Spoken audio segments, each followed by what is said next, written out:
여러분 안녕하십니까? 11월 12일 목요일 뉴스투데이 강원입니다. 서울 양양고속도로 모 휴게소에서 근무하고 있는 이 직원 4명이 잇따라 코로나19 확진 판정을 받아 지역 집단 감염으로 확산되는 건 아닌지 방역관리에 비상이 걸렸습니다. 특히 이곳은 주말과 휴일에는 2만여 대가 넘는 차량이 오가는 길목이지만 최초 감염 경로조차 찾지 못하고 있습니다. 박민기 기자가 취재했습니다. 수도권과 동해안으로 이어지는 고속도로의 한 휴게소. 방역복을 갖춰 입은 보건소 직원이 시설 구석구석을 소독합니다. 휴게소에서 일하는 50대 부부와 다른 직원 등 4명이 잇따라 코로나19 확진 판정을 받았기 때문입니다. 최초 확진 판정을 받은 50대 직원은 감기와 비슷한 증상을 보였지만 나머지 3명은 무증상 확진 판정을 받았습니다. 주말과 휴일에는 이곳 고속도로를 이용하는 차량이 2만 대에서 2만 5천 대에 달하다 보니 언제 누구한테 감염된지 모르는 상황. 인제군은 확진 판정을 받은 직원의 이동 경로 파악에 나서 가족과 접촉자 등 163명을 검사해 추가 감염자가 나올 가능성도 있습니다.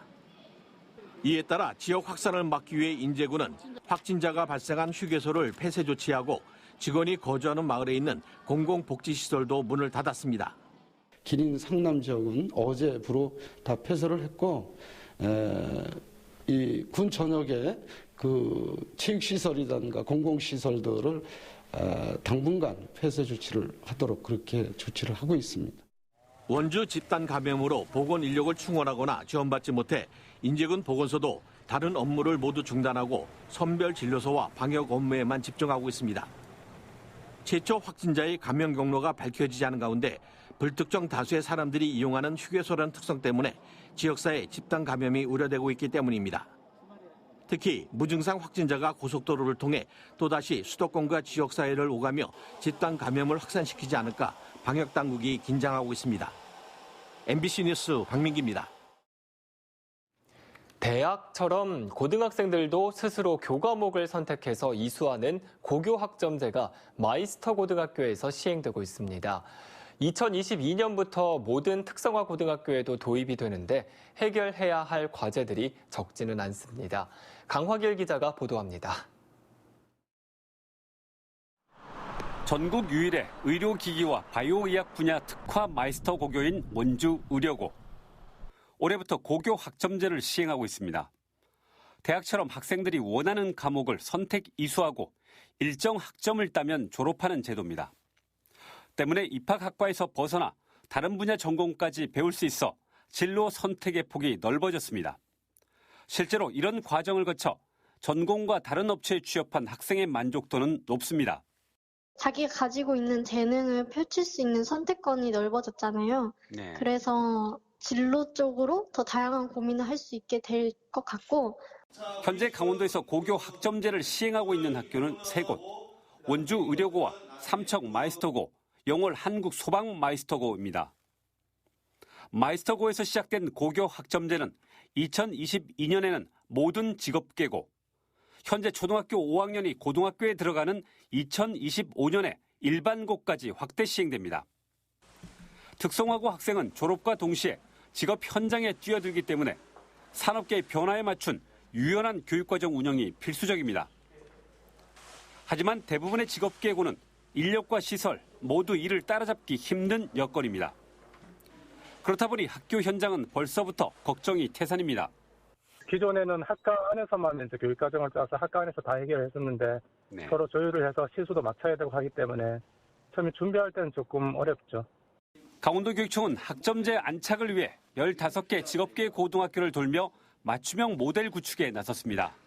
학과 안에 다양한 전공 코스를 개설하거나 학과 간 융합과정이나 학교 간 공동과정을 만들고 산업계와 연계한 과정을 운영하는 방식입니다. 전문기관에 가서 이제 수업받고 거기에서 평가를 받은 다음에 이것이 곧 생활기록부에 등재하게 됩니다. 그렇게 되면 우리 학생들이 좀 더 동기유발이 잘 되고 수업을 집중해서 듣는 측면이 있거든요. 그래서 학교 밖 교육도 이제 확대해서 운영할 예정입니다. 교육 과정과 평가 등 학교의 틀을 완전히 바꾸는 고교 학점제. 도입 전에 일선 학교의 역량을 높이는 교육 당국의 제도적 뒷받침이 절실합니다. MBC 뉴스 강화길입니다. 코로나19로 배달이 늘어나면서 근거리 이동에 적당한 초소형 전기 화물차에 대한 수요도 크게 증가하고 있다고 합니다. 대략 0.3톤 정도라고 하는데 어찌된 일인지 이런 초소형 전기 화물차가 1톤짜리보다 오히려 더 비싼 가격 역전 현상이 벌어지고 있다고 합니다. 김진아 기자가 보도합니다. 최근 늘어난 초근거리 배달업체들은 초소형 전기 화물차를 선호합니다. 유지 관리비가 저렴하고 소음이 없어 야간 배달에도 유리하기 때문입니다. 그런데 적재 한도가 300kg인 초소형 모델이 적재량 1톤인 소형보다 오히려 구입 가격이 더 비싸 논란이 되고 있습니다. 소형 전기 화물차 가격은 4,050만 원이지만 보조금 2,700만 원을 받고 있습니다. 반면 2,167만 원인 초소형 전기 화물차는 보조금이 768만 원에 불과합니다. 보조금을 감안하면 소형은 1,350만 원인데 초소형은 1,399만 원이 되는 겁니다. 그런데 여기에 10% 부가세 환급까지 더해지면 소형은 982만 원, 초소형은 1,202만 원으로 가격 차이는 더 벌어집니다. 보조금 비율이 큰 차이를 보이면서 초소형 차가 오히려 더 비싼 가격 역전 현상이 나타난 겁니다. 보조금은 동급의 일반 화물차 가격과 비교해 차익을 보존해 주는 건데 초소형 전기 화물차는 비교할 화물차가 딱히 없다 보니 보조금이 적게 책정됐다는 게 정부 측 설명입니다. 국산 초소형 전기 화물차 출시를 기다리던 세탁소 연합회와 근거리용 택배업체들은 구입을 망설이고 있습니다. 향후 500대 정도를 구매할 의향이 있습니다. 1톤차와 동등한 가격이라면 포터를 구매하기가 좀 어렵지 않느냐라는 거죠. 공공 주문과 함께 수출 계약은 잇따르고 있지만 정작 중요한 내수 시장에서는 왜곡된 가격 구조로 외면받고 있는 겁니다. 소형차에서 지급하고 있는 보조금 그러한 수준에서 초소형차도 살 수 있는 보조금 대응이 필요합니다. 4천만 원짜리 소형 화물차보다 2천만 원짜리 초소형차의 실구입가를 더 비싸게 만드는 이상한 보조금 정책 때문에 문재인 정부의 2호 상생형 일자리인 횡성 전기차 사업에도 빨간불이 켜졌습니다. MBC 뉴스 김진아입니다. 동강유역은 생태경관 보전지역으로 보호받다 보니 각종 규제가 심합니다. 이 때문에 환경당국과 주민 간의 갈등이 장기간 적지가 않은데 그 의견차는 여전히 좁혀지지 않고 있습니다. 조규환 기자입니다. 동강은 정선에서 시작해 평창을 지나 영월까지 이르는 약 46km 구간입니다. 동강유역엔 수달과 사냥 등 멸종위기 동물과 동강 할미꽃 등 고유 자생식물이 자랍니다. 이 때문에 2002년부터 동강유역 720만 제곱미터는 생태경관 보전지역으로 지정됐습니다. 이렇게 동강유역이 생태경관 보전지역으로 묶여있다 보니 간단한 정화활동뿐만 아니라 주변 정비와 개발에도 규제가 심해 주민들의 불만이 쌓여가고 있습니다. 지난 9월 두 차례 태풍이 불어닥쳐 동강유역이 쓰레기로 뒤덮였는데도 지자체와 주민은 손을 댈 수 없다 보니 최근에야 수거 작업이 시작됐습니다. 여기에다 동강을 찾는 관광객들은 허가받은 레저업체를 이용하지 않으면 강물에 손조차 담그기 어렵고 호우 때마다 물에 잠기는 도로도 제때 정비하기 힘들다고 주민들은 말합니다. 침수 지역은 상류에서 잦은 비 조금만 오면 침수가 되어 고립이 됩니다. 이 주민들이. 사실 많을 때는 한 해 20회 이상 고립이 되고요. 이런 부분을 지금 환경청에서는 협의 자체를 하자면. 또 환경당국은 동강유역을 보호하겠다며 개인 땅과 건물을 사들인 뒤 이를 방치해 미관을 해치고 있습니다. 이렇다 보니 환경당국이 스스로 만든 생태경관 보전지역 관리 계획조차 지키지 않는다는 불만이 나오고 있습니다. 동강관리 기본계획에 나와 있듯이 지역 주민의 어떤 주민 소득 사업이나 또 주민의 어떤 그 삶 자체에 행복을 어떤 좀 추구해 줄 수 있는. 이에 대해 환경당국은 앞으로 주민 의견을 충분히 수렴하겠다는 입장을 밝혔습니다. 생태경관 보전지역의 자연 생태 및 자연 경관의 보존을 위한 지정 취지에 반하지 않는 범위 내에서 지역 주민의 불편을 최소화하는 방안을 검토하여 반영할 계획입니다. 하지만 환경당국의 입장은 원론적인 수준에 불과해 20년 가까이 쌓여온 주민 불만이 쉽게 해소되기는 어려워 보입니다. MBC 뉴스 조규환입니다. 강원도가 내년 당초 예산안을 처음으로 7조 원대로 편성하고 강원형 뉴딜 사업에 중점 투자하겠다고 밝혔습니다. 내년 예산안의 중점 방향은 코로나19로 인한 사회적 변화에 맞춰 재난, 재해 대응 체계 강화와 디지털과 그린 뉴딜 등에 1조 4,174억 원을 투자할 계획입니다. 또 세수 감소분의 충당과 침체된 지역 경제 회복 등을 위해 지방채를 비롯한 1,975억 원을 차입하고 공무원 경상 경비와 출자 출연기관, 민간단체 운영 사업비를 절감하기로 했습니다. 혁신 기업도시 활성화를 위한 법률 개정이 추진됩니다. 이광재, 송기헌 의원을 비롯해 혁신 기업도시를 지역구에 둔 전국의 국회의원 15명은 국가 균형 발전을 위한 기업, 일자리, 교통, 교육, 의료 등 17개 개정 법률안을 만들고 오늘 국회에서 기자회견을 열어 개정안의 취지와 효과를 설명할 예정입니다. 의원들은 지난 7월 간담회를 시작으로 혁신도시를 지역 경제 거점으로 고도화하는 방안을 모색하기 위해 지난 4개월 동안 토론회 등을 통해 개정안을 마련했습니다. 강릉시가 지역경제 활성화를 위해 전액 12로 운영되는 내년도 11개 축제를 모두 개최하기로 결정했습니다.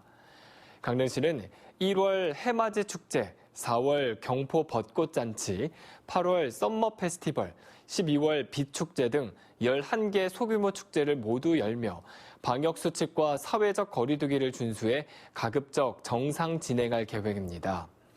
내년에 개최되는 11개 축제에는 모두 12억 원의 예산이 들어갈 예정입니다.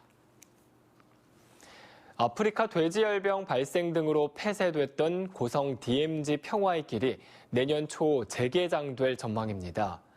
통일부는 오는 28일부터 파주 DMZ 평화의 길 구간 운영을 재개하는 데 이어 지난해 10월부터 닫혔던 고성 평화의 길 구간은 철원과 함께 내년 초 재개장을 추진하고 있다고 밝혔습니다.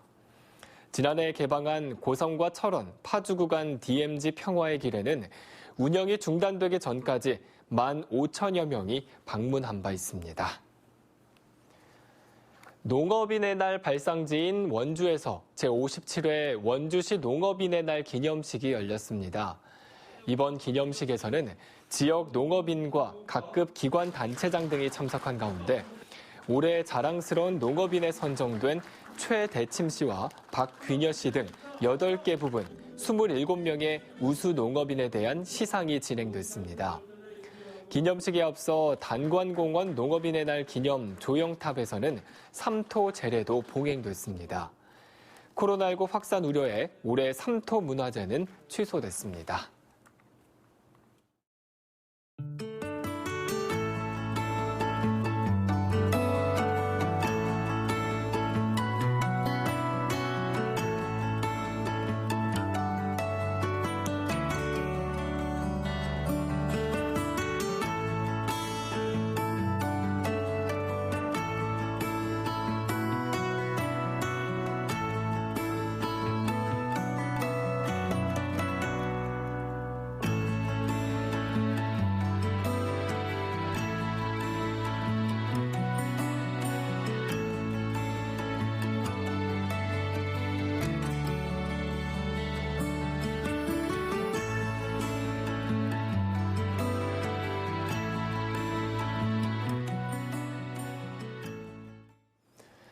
(7천억 원이 넘는 부채를 안고 있는 알펜시아 리조트 매각을 위한 예비 실사가 시작됐습니다. 강원도 개발공사에 따르면 인수 의향을 밝힌 복수의 기업들이 앞으로 한 달 동안 예비 실사에 나선 뒤 다음 달 11일부터 일주일 동안 진행되는 입찰에 참여할지를 결정합니다. 도개발공사는 4회까지 유찰돼 금액이 낮아져도 계약이 성사되기만 하면 7,700억 원의 부채를 갚게 될 것으로 예상하고 있습니다. 강원도교육청은 2021학년도 대학 수학능력시험을 안전하게 치르기 위해 17개 교육지원청과 시험장을 현장 점검합니다. 도교육청은 오는 20일까지 51개 모든 시험장을 현장 점검하며 특히 18일부터 25일까지는 코로나19 방역을 중점적으로 관리합니다. 이에 앞서 시험장 학교는 지난달 30일까지 자체 점검을 실시했고 각 교육지원청에서도 지난 2일부터 6일까지 시험지구 내 시험장을 점검했습니다.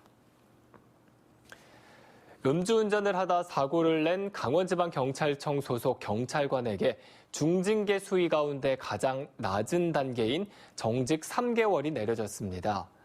경찰에 따르면 강원지방경찰청은 소속 A 경위에게 최근 정직 3개월의 징계를 내렸습니다. A 경위는 지난 8월 춘천시의 한 도로에서 혈중 알코올 농도 0.2%를 넘어선 만취 상태로 운전을 하다 사고를 내 경찰에 적발됐습니다. 이상으로 뉴스투데이 강원을 마칩니다. 고맙습니다.